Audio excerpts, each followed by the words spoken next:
Hello future officers, welcome back to your channel English with Kokila. आज की video में हम कुछ ऐसे इडियम्स और फ्रेजेस को डिस्कस करेंगे जो कि 2025 में आपके एग्जाम में कई बार रेपिटेडली पूछे गए हैं। अब एज वी ऑल नो कि एसएससी का जो एग्जाम हुआ है उसमें एडुकेटी पैटर्न को इंट्रोड्यूस किया गया है। नया पैटर्न है, इसका मतलब ये नहीं है कि कुछ अलग क्वेश्चंस आएंगे, बस जो लेवल है क्वेश्चंस का वो थोड़ा और ज्यादा डिफिकल्ट हो गया है। रिलेटिवली जो आपके पुराने क्वेश्चंस आते थे पिछले सालों में, उससे ज्यादा डिफिकल्ट क्वेश्चंस आपको देखने को मिल रहे हैं। तो इस चीज को ध्यान में रखते हुए इस चैनल पे पर्टिकुलरली मैं कुछ ऐसे वीडियोस लेकर आई हूँ। पिछले वीडियो में हमने ऐसे प्रेपोजिशन डिस्कस किए थे जो कि 2025 में पूछे गए हैं, राइट? प्रेपोजिशंस थे।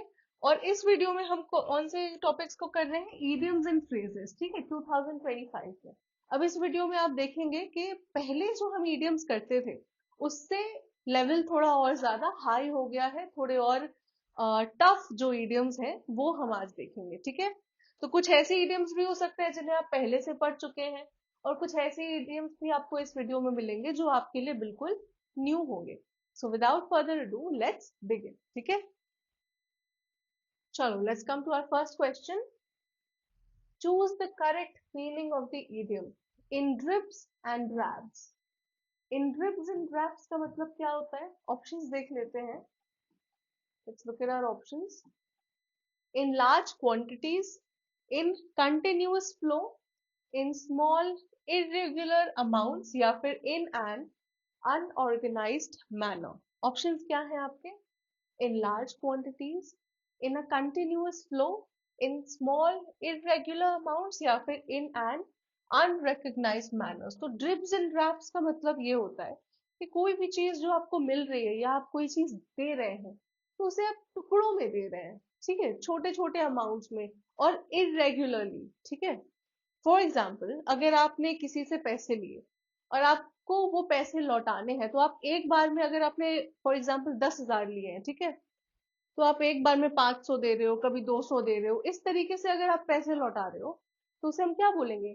इन ड्रिब्स एंड ड्रैब्स। ओके, तो सही आंसर क्या है आपका? Option number 3, in small irregular amounts, ठीक है। चलो, all hands on the deck. All hands on the deck का मतलब क्या होता है? What does it mean? All hands on the deck. Options क्या है आपके? एवरीवन वर्किंग टुगेदर, सारे लोग एक साथ काम कर रहे हैं। Someone in change of the deck, in charge हो गई है। One second.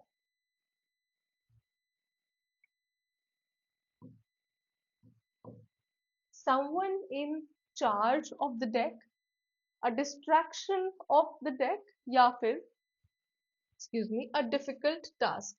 All hands on the deck का मतलब क्या होता है? कि सारे लोग जो हैं सब मिलकर काम कर रहे हैं, मिलकर कंट्रीब्यूट कर रहे हैं, ठीक है। तो एवरीवन वर्किंग टुगेदर, जब सारे लोग मिलकर कोई काम करते हैं तो हम ये इडियम यूज करते हैं, all hands on the deck. Okay, चलो। Identify the meaning of the phrase highlighted in bold. The mode of payment in cash is a pain in the neck. Highlighted point क्या है? A pain in the neck.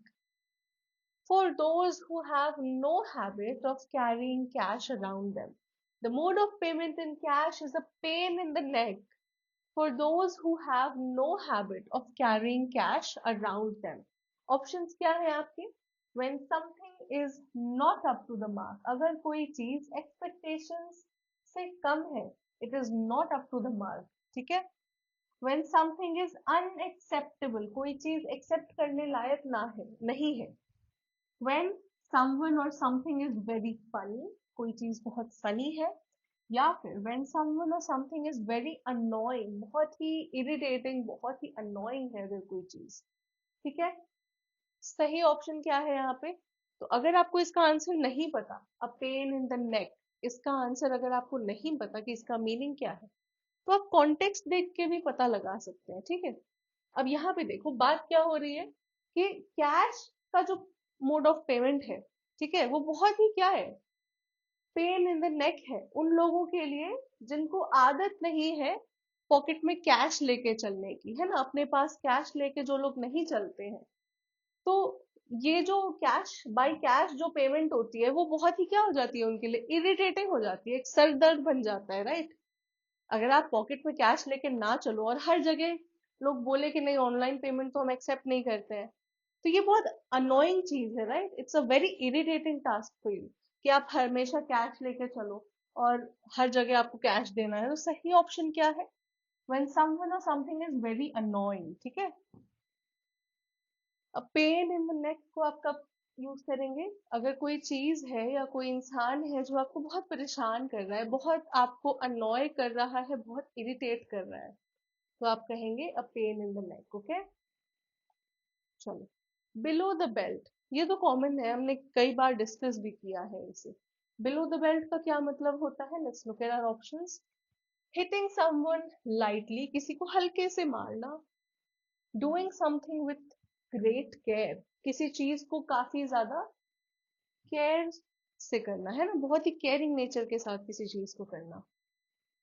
A punch in boxing, या फिर unfair और unjust behaviour, कोई ऐसा behaviour जो बहुत ही unfair है और बहुत ही अनजस्ट है। सही ऑप्शन क्या है, बिलो द बेल्ट का मतलब क्या होता है, बिलो द बेल्ट का मतलब होता है कि आप बहुत ही क्या अनजस्ट है किसी से, या फिर अनफेयर तरीके से काम कर रहे हैं, ठीक है, डिसलॉयल है, ओके। सही ऑप्शन हो जाता है आपका option number 4, this is your right answer. Unfair और अनजस्ट बिहेवियर अगर किसी का है तो हम क्या बोलेंगे, बिलो द बेल्ट, ओके। चलो, she took the criticism dash and used it to improve her performance, यहाँ पे स्पेस रह गया है, परफॉर्मेंस यहाँ पे होना चाहिए।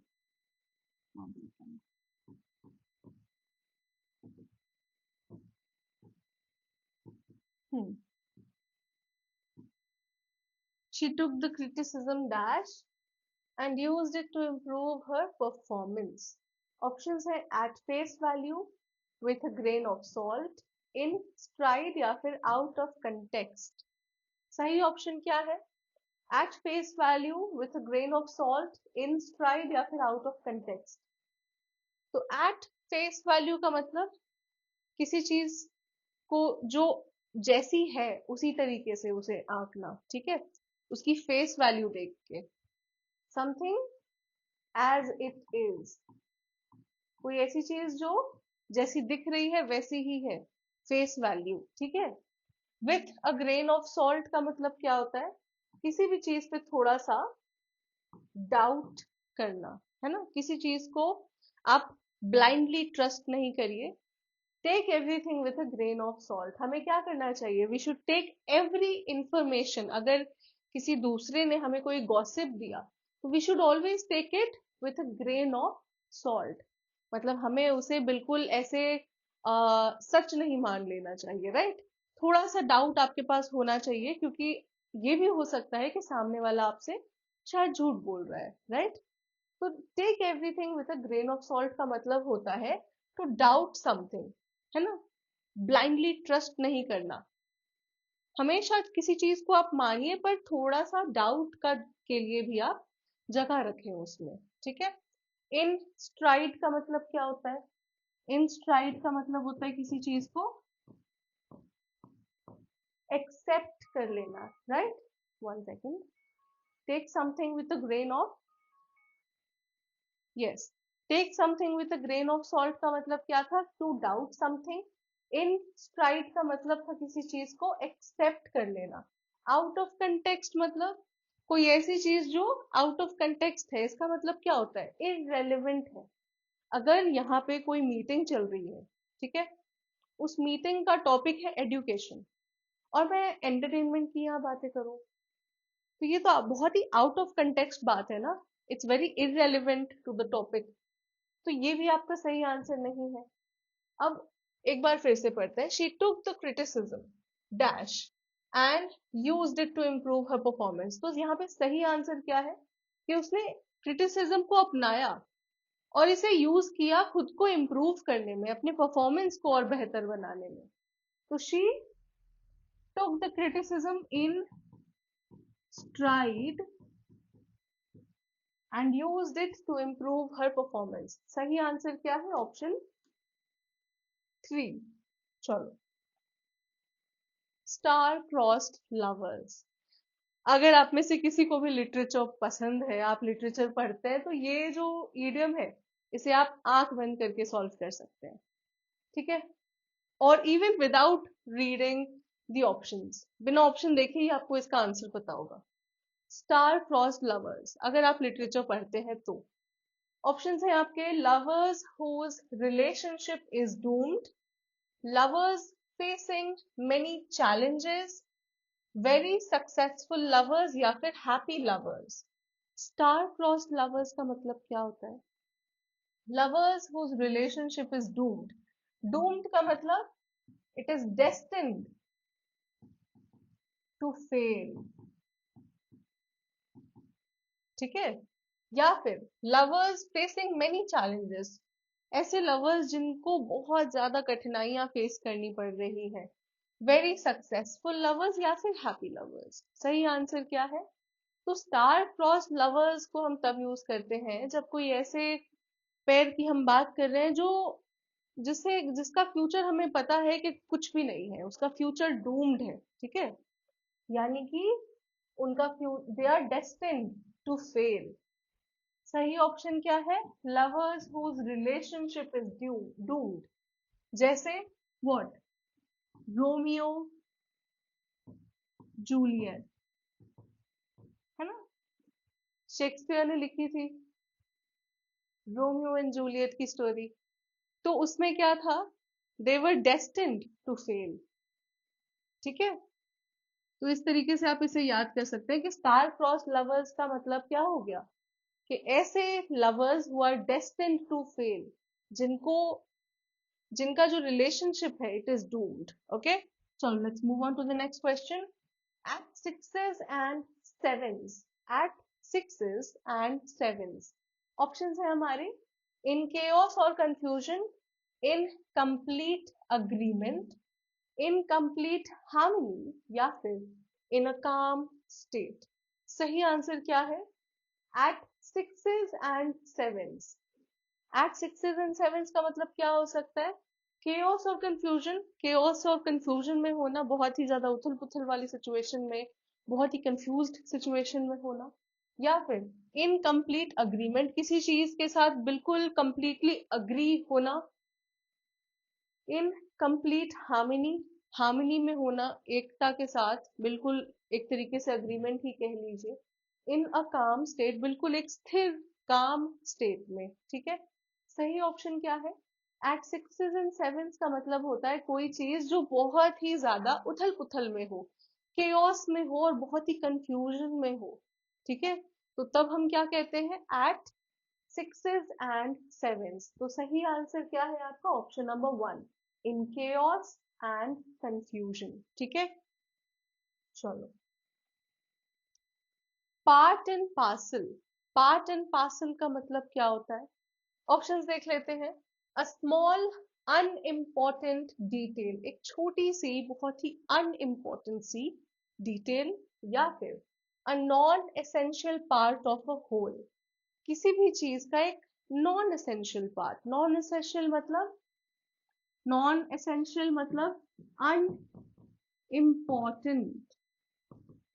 है ना? या फिर an integral and unavoidable content component, sorry, an integral and unavoidable component, या फिर a delivery service for packages। सही ऑप्शन क्या है? बताइए। पार्ट एंड पार्सल, ऑप्शंस आपके क्या थे? a small unimportant detail, a non-essential part of whole, an integral and unavoidable component, या फिर a delivery service for packages। तो पार्ट एंड पार्सल, पार्सल का मतलब होता है किसी चीज का बहुत ही महत्वपूर्ण हिस्सा, ठीक है? कोई ऐसा हिस्सा जो बहुत ही ज्यादा महत्वपूर्ण है, बहुत इंपॉर्टेंट है, बिल्कुल इंटीग्रल है किसी चीज का, ठीक है? सही ऑप्शन क्या है आपका? Option number 3, part and parcel मतलब an integral and unavoidable component. Chalk and cheese, chalk and cheese का मतलब क्या होता है? chalk and cheese, what does it mean? Things that are opposites and completely different, कोई ऐसी चीज जो बिल्कुल एक दूसरे से अलग है और बिल्कुल डिफरेंट है। Things that are similar, एक जैसी है। Things that complement each other, जो एक दूसरे के फीचर्स को और ज्यादा निखारती है और ज्यादा कॉम्प्लीमेंट करती है, ठीक है। या फिर थिंग्स दैट आर टेस्टलेस, कोई ऐसी चीज जिसका कोई टेस्ट ही नहीं है, वो टेस्टलेस है। सही ऑप्शन क्या है? चॉक इन चीज, या फिर इसके जगह हम एक और इडियम यूज करते हैं, एप्पल्स एंड ऑरेंजेस। तो आपने सुना होगा कई लोग कहते हैं don't compare apples and oranges, या फिर डोंट कंपेयर चॉक इन चीज, राइट। तो इसका मतलब क्या हुआ कि ये दो दो चीजें हैं, चॉक एंड चीज, ये बिल्कुल अलग है, ठीक है। चॉक एंड चीज मे बी कलर में सेम होंगे बट टेस्ट इनका पूरा अलग है, इनके फीचर्स अलग है, इनके कैरेक्टरिस्टिक्स अलग हैं। एक खाने की चीज है, एक लिखने की चीज है, स्टडीज में यूज होती है, राइट। तो यहाँ पे क्या बात हो रही है कि दो बिल्कुल अलग चीजें हैं, प्लीज डोंट कंपेयर देम, ठीक है, इनकी तुलना मत करिए। तो सही आंसर क्या हो जाता है? थिंग्स दैट आर ऑपोजिट और कंप्लीटली डिफरेंट, कोई ऐसी चीज जो बिल्कुल ऑपोजिट है एक दूसरे से, बिल्कुल ही डिफरेंट है, तो उसे कंपेयर करना तो बहुत ही गलत हो जाएगा, राइट। कंपैरिजन आप ऐसी चीजों में करते हैं जो सिमिलर होंगी, राइट। अब चॉक एंड चीज या फिर एप्पल्स एंड ऑरेंजेस में कंपैरिजन करोगे तो दोनों अपनी अपनी जगह, दोनों की यूटिलिटी अलग अलग है, राइट। तो उसमें कोई कंपैरिजन ही नहीं है। So your answer is option number 1। Mum's the word, mum's the word. Options क्या हैं आपके? कीप क्वाइट, शांत रहना, स्पीक लाउडली, बहुत ही तेज बोलना, स्टे न्यूट्रल, बिल्कुल न्यूट्रल अपनी जगह पे रहना, कोई भी एक साइड चूज नहीं करना, न्यूट्रल ओपिनियन के साथ रहना, या फिर गॉसिप करना, सीक्रेटली सीक्रेटली गॉसिप करना, ठीक है। मम्स द वर्ड का मतलब क्या होता है? तो जब आप कोई चीज बहुत ही धीरे, बहुत ही शांति से करते हैं, ठीक है, तो उसे हम कहते हैं मम्स द वर्ड। सही ऑप्शन है कीप क्वाइट, ठीक है। जब आप बिल्कुल शांत रहते हैं तो what are you doing? Mum's the word, ठीक है। चलो, हाँ, गॉसिप सीक्रेटली नहीं होगा आपका, स्टे न्यूट्रल भी नहीं होगा, स्पीक लाउडली भी नहीं होगा, सही answer is keep quiet. After months of subtle manipulation, after months of subtle manipulation, she finally showed her true colors and dash. After months of subtle manipulation, she finally showed her true colors and dash. Options क्या है आपके? Played her cards right, stabbed him in the back, took the bull by the horns, या फिर burned the midnight oil. चलिए, after months of subtle manipulation, she finally showed her true colors and played her cards right का मतलब क्या होता है? played her cards right का मतलब क्या होता है? इसका मतलब होता है सिचुएशन के अकॉर्डिंग सही डिसीजन लेना, सही तरीके से काम करना, ठीक है। तो ये तो नहीं होगा, this is not your answer. क्यों? क्योंकि यहाँ ये फिट नहीं हो रहा, राइट, कि सटल मैनिपुलेशन करने के बाद, हल्की हल्की मैनिपुलेशन करने के बाद उसने फाइनली अपना सही फेस, सही मास्क हटाकर she showed her true colours, right, and what, stabbed him in the back, यानी कि what does it mean? Stabbed him in the back, धोखा देना, right. So this is your right answer. To betray, कह सकते हैं ना, stabbing somebody in their back, इसका मतलब क्या होता है? उनको धोखा देना, उनको बिट्रे करना। तो सही आंसर हो जाता है आपका stabbed him in the back. After months of subtle manipulation, she finally showed her true colors and stabbed him in the back. बाकी दो ऑप्शंस भी देख लेते हैं. Took the bull by the horns. इसका मतलब क्या होता है? Took the bull by the horns. इसका मतलब क्या होता है? तो taking the bull by the horns का मतलब होता है किसी टास्क को जी जान लगा कर देना. ठीक है? किसी चैलेंज को कंप्लीट करना. ठीक है? burned the midnight oil. What does it mean? burned the midnight oil. ये तो बहुत ज्यादा हमने डिस्कस कर लिया है इस टाइम पे. burn the midnight oil का मतलब होता है जो आप रात भर जग के मेहनत करते हैं. ठीक है? रात में जग के जब आप मेहनत करते हैं तो आप इस इडियम को यूज करते हैं. burning the midnight oil. ठीक है? फॉर एग्जाम्पल जब स्टूडेंट्स रात भर जग के पढ़ाई करते हैं तो what are you doing? You are burning the midnight oil.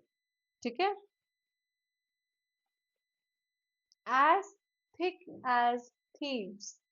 as thick as thieves. Options क्या है हमारे? Very close and loyal. बहुत ही एक दूसरे को समझने वाले, बहुत ही क्लोज रिलेशनशिप वाले लोग, और जो एक दूसरे से बहुत ज्यादा लॉयल है, ऑनेस्ट है. या फिर वेरी सीक्रेटिव, एक दूसरे से क्या रखते हैं? सीक्रेट्स रखते हैं, बातें छुपाते हैं. Very sneaky. स्नीकी का मतलब क्या होता है? स्नीकी का मतलब जब आप कोई काम बहुत ही छुप छुपा के कर लेते हैं ना, तो उसे हम क्या बोलते हैं? स्नीकी. या फिर वेरी क्वाइट, बिल्कुल शांत. As thick as thieves. सही आंसर क्या है? तो आपने देखा होगा कि जो चोर होते हैं, ठीक है, वो आपस में उनका जो ग्रुप होता है उसमें बहुत ही ज्यादा क्या होती है? यूनिटी होती है. उनकी फ्रेंडशिप में काफी ज्यादा यूनिटी होती है थीव्स में. ठीक है? तो अगर मैं बोलूं अपनी बेस्ट फ्रेंड को, ठीक है, कि we are as thick as thieves, इसका मतलब क्या है? कि हम एक दूसरे के बहुत ही ज्यादा क्लोज हैं और एक दूसरे से बहुत ही ज्यादा लॉयल है और हमें काफी यूनिटी है, हार्मनी है. ठीक है? एक दूसरे से हम बहुत ही ज्यादा ऑनेस्ट हैं, लॉयल हैं. ठीक है? तो एज थिक एज थीव्स का मतलब होता है very close and loyal. Straight from the horse's mouth. Straight from the horse's mouth, इसे आप कैसे याद करेंगे? यहाँ पे क्या है? हॉर्स के बारे में बात हो रही है ना. Straight from the horse's mouth, कोई ऐसी चीज जो डायरेक्ट घोड़े के मुंह से निकल के आ रही है. ऑप्शंस क्या है? From an anonymous tip. कोई ऐसी बात जो आपको एक अनोनिमस टिप से मिले. अनोनिमस मतलब अननोन, जिसके बारे में आपको नहीं पता है, अनोनिमस है. Hearing it from someone else, किसी बात को आप कोई दूसरे इंसान से सुन रहे हैं. ठीक है? या फिर reading it from a book, किसी किताब से आप कोई चीज पढ़ रहे हैं. या फिर फ्रॉम अ रिलायबल सोर्स, ऐसा सोर्स जिस पे आप रिलाई कर सकते हैं, निर्भर हो सकते हैं, डिपेंड कर सकते हैं. ठीक है? या फिर जिसे आप बिलीव या ट्रस्ट कर सकते हैं, ट्रस्ट वर्दी. ठीक है?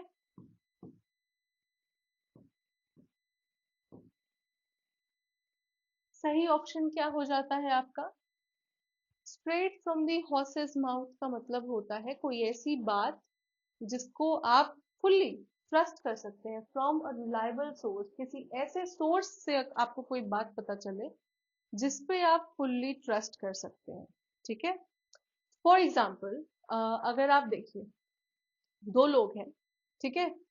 अगर मैं कल इंग्लिश की प्रेपोजिशन की क्लास लूंगी और मैंने आपको वीडियो में बता दिया कि मैं प्रेपोजिशन की क्लास लूंगी, तो आप अपने फ्रेंड को अगर जाके कह रहे हो कि मैम ने बोला है कि वो प्रेपोजिशन की क्लास लेंगी, तो व्हाट इज दैट? एक रिलायबल सोर्स से आपको ये इंफॉर्मेशन मिली है. तो what are you, where are you hearing it from? You are hearing it from the horse's mouth, है ना? You are hearing it straight from the horse's mouth. इस तरीके से आप याद कर सकते हैं कि एक रिलायबल सोर्स से आपको कोई चीज सुनने को मिलेगी, तो it is coming from the horse's mouth. ठीक है, चलो। I know you are ready, go break a leg now. Okay, I know you are ready, go break a leg now. ये तो बहुत ही कॉमन है, बहुत ही ज्यादा कॉमन है। ऑप्शंस क्या है आपके? Say good luck to someone, ask someone not to go for a task, say bad luck to someone, या फिर not saying anything to someone. Go break a leg का मतलब क्या होता है? ऑप्शंस है say good luck to someone, ask someone not to go for a task, say bad luck to someone, या फिर not saying anything to someone. सही option क्या है?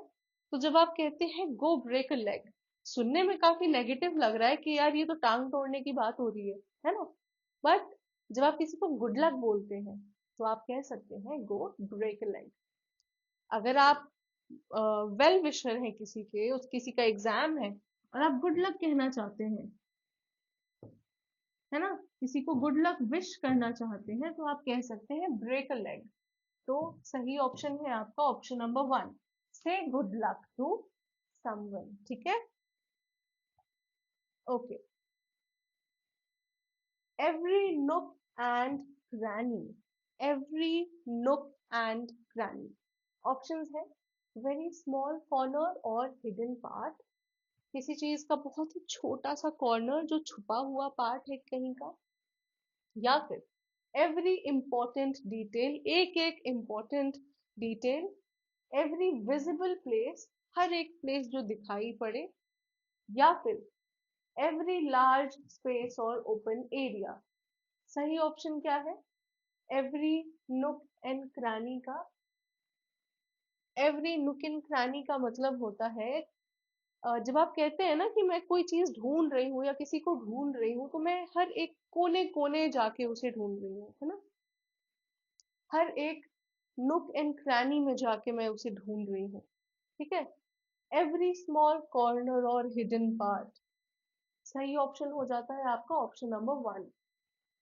ठीक है, जब आप किसी चीज को ढूंढते हैं तो आप हर एक छोटी छोटी जगह को चेक करते हैं, राइट? हर एक जगह को आप चेक करते हैं, तो हर स्मॉल कॉर्नर या हिडन पार्ट को भी आप चेक करते हैं। तो this is your right answer. चलो, looking at the situation, the best plan of action would be to throw caution to the wind. Hmm. To throw caution to the wind का मतलब क्या होता है? To throw caution to the wind, options क्या हैं आपके? Take risk, risk लेना, ignore the situation, situation को इग्नोर करना, प्लेइंग सेफ, सेफ खेलना, या फिर take a meeting and ask for everyone's input, एक मीटिंग हेल्प करना और सबका उसमें क्या मांगना? इनपुट मांगना। सही ऑप्शन क्या है? To throw caution in the wind का मतलब क्या होता है? To throw caution in the wind का मतलब होता है बिल्कुल केयरलेसली काम करना। कॉशन को आपने हवा में उछाल दिया, कॉशन को आपने फेंक दिया, आप कॉशन के साथ कोई काम नहीं करेंगे। कॉशन मतलब केयर के साथ आप कोई काम नहीं करेंगे, आप केयरफुल नहीं रहेंगे। ठीक है, तो आपने क्या किया? कॉशन को उठाकर हवा में फेंक दिया। Now what are you doing? Options क्या थे? Take risk, ignore the situation, playing safe, या फिर टेक अ मीटिंग। सही आंसर क्या हो जाता है? Take a risk. आप रिस्क उठा रहे हैं, आप केयर के साथ किसी काम को नहीं कर रहे हैं, आप बिल्कुल केयरफुल नहीं है, आप बहुत ही ज्यादा केयरलेस है। You are throwing caution to the wind, so you are taking a risk. ठीक है, चलो। एट सिक्सेस एंड सेवन, ये तो हमने अभी जस्ट डिस्कस किया है, इसका आंसर आप मुझे कमेंट्स में बताएं। ठीक है, आगे के जो इडियम्स हैं हम इसे अगले वीडियो में डिस्कस करते हैं। अभी इसी इडियम तक we are going to end this video. Comments में आप जरूर बताना कि एट सिक्सेस एंड सेवेंस इसका सही ऑप्शन कौन सा है। एंड आई होप कि आपको वीडियो पसंद आया। कमेंट्स में जरूर बताना कि आपको ये वीडियो कैसा लगा। And I see you in the next video. Till then take care.